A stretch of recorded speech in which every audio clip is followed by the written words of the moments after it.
السلام عليكم واهلا وسهلا. كي دايرين البنات؟ لاباس عليكم؟ اش خباركم؟ اش كتعاودوا؟ الاحوال مزيانه؟ المهمات الغاليات اش خباركم؟ يا كل شيء على خير بصحيحتكم؟ ياك هانين مهنين؟ احوالكم مزيانه؟ كنتمنىكم تكونوا كاملين بخير وعلى خير، ويلقاكم هذا الفيديو ان شاء الله في تمام الصحه والعافيه، ومبروك عليكم هاد العواشر، والله يدخل علينا وعليكم رمضان بالصحيحه وبالسلامه، وباش ما كتمناو اي واحد كيتمنى شي حاجه الله يحققها ليه، واي واحد باغي يوصل لشي حاجه الله يوصلها ليه على خير وبخير، والله يكمل على كل واحد فينا. واليوم ان شاء الله مع فيديو جديد، واحد الفيديو اللي مميز زوين غادي يعجبكم وغادي ينفعكم طيله شهر رمضان الكريم ان شاء الله باذن الله. غادي نشارك معكم مركز ديال الفريز اولا الفراوله، ومركز ديال البرتقال، ومركز ديال الحامض. ثلاثه المركزات اللي كيكونوا اساسيه يعني وكينفعونا في شهر الكريم.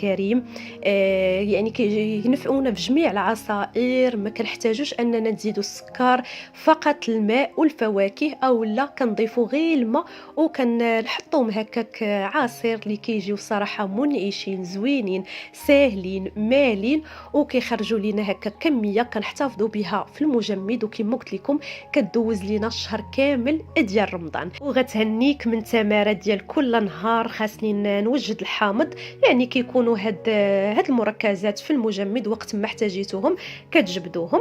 واول حاجه البنات اللي غادي نبدا معكم بها وهو مركز ديال الفراوله.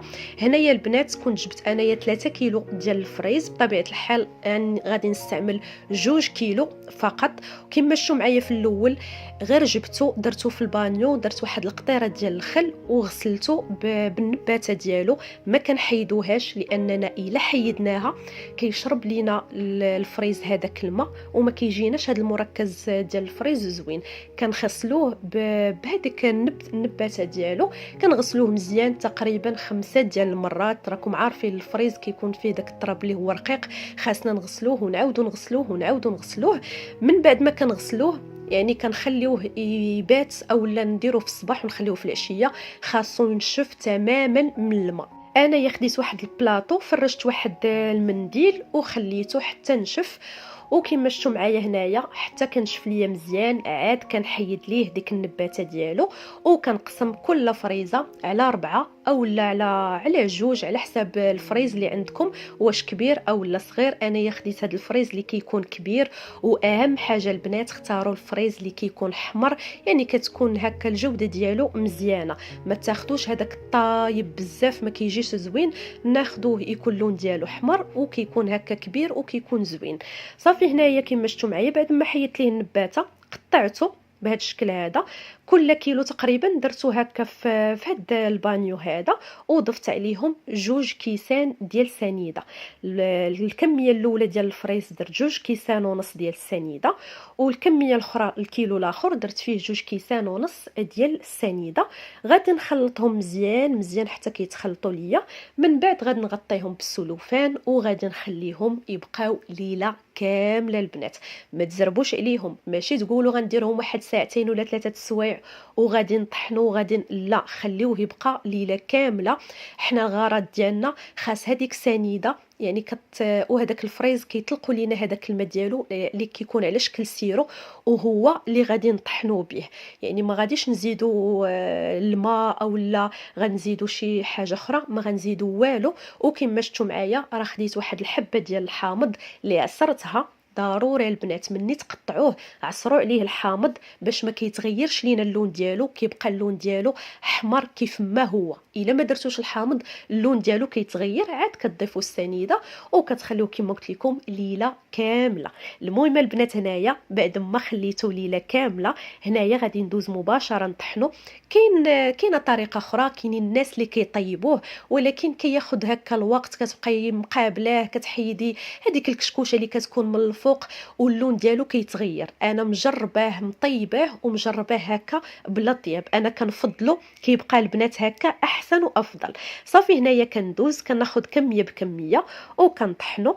كما كتشوفوا معايا. وهذا هو القوام اللي كنتحصلوا عليه، ما كنضيف لا ما لا والو. هنا كناخذ بلاستيكات اللي غادي ندخلهم هكا المجمد. انايا البنات هاد البلاستيكات راه خديتهم بواحد الثمن اللي هو رخيص بزاف، خديتهم ب3 دراهم البواطه او العلبه، ونفعوني بزاف. خديت تقريبا 5 ديال العلب لانني كنستعملهم بزاف هكا في المجمد، يعني هكا في مركزات او لا كنستعملهم هكا الربيع او اي حاجه كينفعوني. صافي هنا بعد ما كملت الكميه كامله ديال الفريز، خرجوا لي البنات كما شفتوا معايا 3 ديال البواطات اللي غادي نغطي عليهم وغادي نخليهم يباتوا ليله كامله. عاد ان شاء الله غادي تشوفوا معايا الشكل النهائي ديالو كيفاش كيجي. بصراحه البنات هذا المركز ديال الفريز كنحتاجوه بزاف. كناخذوا تقريبا واحد 3 4 المعالق، كنضيفوا هكا الفواكه اللي عندنا وكنضيفوا الماء. ما كنحتاجوش نضيفوا السكر او لا نضيفوا شي حاجه اخرى من غير الماء او لا الفواكه، صراحه كينفع بزاف. صافي هنا غادي نديرهم في المجمد نحتفظ بهم، وان شاء الله غادي تشوفوا معايا في الاخير شكل النهائي ديالهم كيفاش كيجي. وغادي ندوز دابا ان شاء الله باش غادي نشارك معكم المركز ديال الحامض والمركز ديال البرتقال اللي حتى هما يعني هادو من الضروريات اللي خاصنا نحتفظوا بهم في المجمد. هنايا البنات كما شفتوا معايا عندي 2 كيلو ديال الحامض اللي غسلته مزيان. كناخذوا الحلفه ديال الماعن وكنحكوا هاد الحامض مزيان، كندير واحد نقيطه ديال جافيل. من بعد ما كنحكوه كنغسلوه وكنمسحوا الحامض مزيان حتى هو ما خاص تبقى فيه حتى قطره ديال الماء، حتى كينشف مزيان. نفس الطريقه اللي درت الحامض درتها البرتقال حتى هو، حكيته مزيان بالحلفه اللي فيها شويه جافيل وغسلته ومسحته وما خليت فيه حتى نقيطه ديال الماء. هنايا غادي ندوز باش غادي نحكوه. هنايا البنات كنحاول نعزلوا الحامض اللي كتكون الجلده ديالو رقيقه، ما كيكونش هذاك الحامض الغليظ. وكنبدا نحك هكا في القشره، غير القشره الصفراء فقط، ما نحاولوش البنات ندخلوا القشره البيضاء. الا درتوا القشره البيضاء كتطلق لينا المروره. كناخذوا غير القشره الصفراء من الفوق، كنبقاو بشويه بشويه. وهنايا بعد ما حكيت هذيك القشره الصفراء كامله، خديت الحامض اللي قسمته على 2 وعصرته في العصاره عادي. وهنايا كما غتشوفوا معايا ضفت السنيده، درت 2 كيلو ديال الحامض مع كيلو ديال السنيده. تقدروا ديروا كميه قل، ولكن انا بالنسبه لي هذا راه كافيني 2 كيلو الحامض في كيلو السنيده، لان مازال كنضيفوا الماء اولا كنضيفوا الفواكه اولا كنخليو غير هكاك، راه ما كيجيش حلو بزاف وما كيجيش مسوس. صافي من بعد ما كنضيف السنيده كنخلطهم مع داك القشور ديال الحامض. من بعد غادي نضيف العصير ديال الحامض. المهم البنات حاولوا مني تعصروا الحامض، ما تخليوش هذوك العظيمات ديال الحامض حتى هما كيخليو لينا المروره. نحاولوا اننا نحيدوهم، ومازال من غادي نصفيوه راه غادي يتصفى لينا داكشي كامل. صافي هنايا بعد ما خلطته كنغطيه بالسلوفان وكنديرو في الثلاجه حتى هو كيبقى ليله كامله. وكل ساعتين اولا فيما تدخلي الكوزينه تبغي تغسلي المواعن اولا تقضي شغلك، يعني نحاولوا نحركوه باش السنيده ما كتبقاش لينا غير من التحت. كل مره نحاولوا هكا نحركوه، لا هو ولا البرتقال. وبنفس الطريقه كما درت الحامض غادي ندير البرتقال حتى هو. كنحاولوا نعزلوا البرتقال اللي كيكون مزيان وكناخذوا ليه غير القشره ديالو، ما كندخلوش البنات البيضاء نهائيا. غادي نكملوا بنفس الطريقه حتى نكمل هاد 2 كيلو كامله ديال البرتقال، وحتى هو كنضيف عليه كيلو ديال السنيده. 2 كيلو ديال البرتقال في كيلو ديال السنيده، كنخلطهم مع داك القشور مزيان وحتى هو عصرته. من بعد كناخذ هذاك العصير ديال البرتقال كنضيفوه على داك القشور والسنيده وكنحركو مزيان وكنغطيه حتى هو بالسلوفان وكنخليوه ليله كامله البنات. وكل مره كما قلت لكم منين ندخلوا الكوزينه نحركوا المركز ديال البرتقال والمركز ديال الحامض باش ما كتبقاش لينا هذيك سنيده غير من التحت. يعني كان كل مره نحركوهم باش كينسجموا لينا مع داك العصير والسنيده وداك القشور اللي درنا. وهنايا البنات بعد ما خليتهم ليله كامله اليوم ان شاء الله النهار الثاني غادي نصفيهم. بالنسبه للبنات عندي انا هاد الصفايه الرقيقه، ضروري تكون الصفايه رقيقه. ما ديروش البنات هاد الصفايه هادي اللي كنديروا، اللي اصلا كتكون عند كل مره في الكوزينه ديالها. ناخذوا البنات الصفايه الاخرى اللي كتكون رقيقه، باش ما كينزلوش لينا القشور او لا ينزلوا لينا شي حاجه، باش هاد المركز كيخرج لينا صافي ما فيه حتى شي حاجه. صافي هنا كنعاود نحركو وكنصفيه وكنأكد عليها البنات. هاد الصفايه هادي خاصها تكون رقيقه باش ما تخرج لينا حتى شي حاجه من هاد القشور، يعني كيخرج لينا هاد المركز اللي هو صافي. وهنايا البنات مني غادي نصفيه غادي يبقاو لي هادوك القشيرات ديال البرتقال وديال الحامض بطبيعه الحال، حتى هما غادي نحتفظوا بهم وكنخليهم في المجمد، نديرهم في واحد البواطه. ووقت ما بغينا نكهو سوا بريوش او لا كيك او لا اي حاجه كنجبدوا منهم وكنكهو، راه كيجي المذاق ديالهم زوين. راه غير في الريحه ملي كتكوني ديري بريوش او لا الكيك كيعطي واحد الريحه اللي زوينه وحتى هما كينفعوا. صافي هنا بعد ما صفيت الحامض والبرتقال حتى هما بنفس الطريقه غادي نديرهم في المجمد ونخليهم ليله كامله. والقشور حتى هما البنات راه خليتهم كنخليهم في المجمد ما كيوقع لهم حتى شي حاجه. وهنايا بعد ما خليتو ليله كامله البنات، هادو هما المركزات اللي شاركت معاكم اللي غادي ينفعوكم شهر رمضان المبارك. غينفعوكم واحد الدرجه ما كتصوروهاش، شهر كامل غادي تهناي. فيما بغيتي توجديها كشي عصير غادي تجبدي مركز ديال الفراوله او الحامض او البرتقال اللي بغيتي، كتضيفي الماء، ما كنضيفوش السكر، او لا الا بغينا نضيفوا الفواكه كنضيفوهم.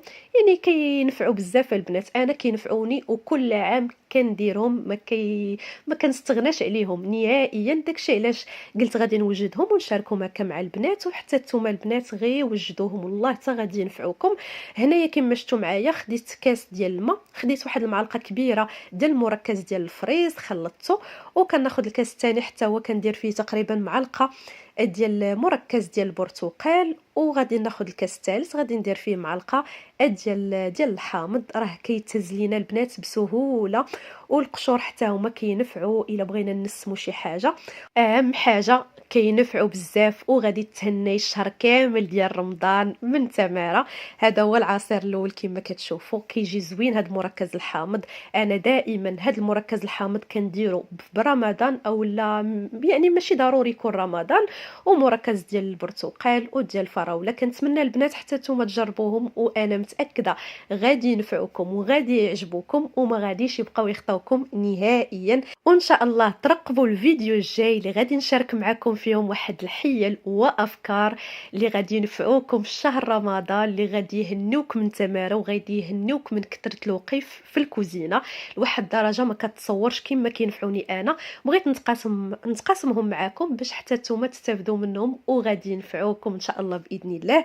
كنتمنى البنات الفيديو ديال اليوم يعجبكم، وكنتمنى تجربوا هاد المركزات اللي شاركت معكم اليوم. ما تنسونيش كما العاده باللايكات ديالكم ومن تعاليقكم الزوينه اللي دائما كتفرحني. شكرا لكم، شكرا للمهمات الغاليه على الدعوات ديالكم. لهلا يخطيكم عليا. وهنا الفيديو البنات غادي يلحق النهايه ديالو. ما سخيتش بكم، نقول لكم تهلاو ليا في راسكم، ونتلاقاو ان شاء الله في فيديو جديد. وكما قلت لكم ترقبوا الفيديو الجاي ان شاء الله، غيكونوا فيه واحد الافكار وحيل اللي غادي تنفعكم بواحد الدرجه كبيره ما غاديش تصوروها البنات. غادي تغنيكم من كثره الوقف في الكوزينه. راكم عارفين في شهر رمضان يعني كنوقفوا بزاف، كنتعبوا شويه، يعني هاد التعب ما غاديش يبقى، والوقف بزاف ما غاديش يبقى حتى هو ان شاء الله. المهم البنات اي حاجه كنديرها في داري كنبغي نشاركها معكم. وتهلاو في راسكم، ونتلاقاو ان شاء الله في فيديو جديد.